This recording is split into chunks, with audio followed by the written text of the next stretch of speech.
Yaşlı olan vaxtında, insanın qocalan vaxtında, yəni valideynin, ata və ananın Quran-ı Kərim o barədə buyurur ki: "Və mən nuammirhu nunakkishu fil xalq." Əgər biz bir kəsin ömrünü uzatsaq, yəni o gəlib qocalıq vaxtına çatsa, onu xilqətcə dəyişib əvvəlki vəziyyətinə qaytararıq.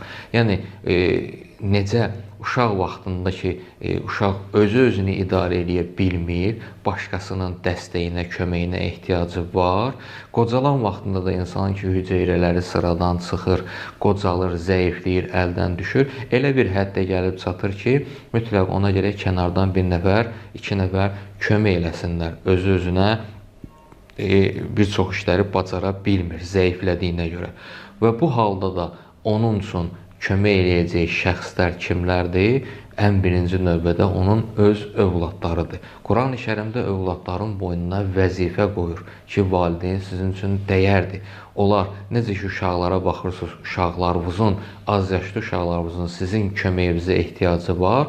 Yaşlanan vaxtında da yaşlı insanların, yəni valideynlərinizin də sizin köməyinizə ehtiyacı var. Sadəcə bir fərq var burada.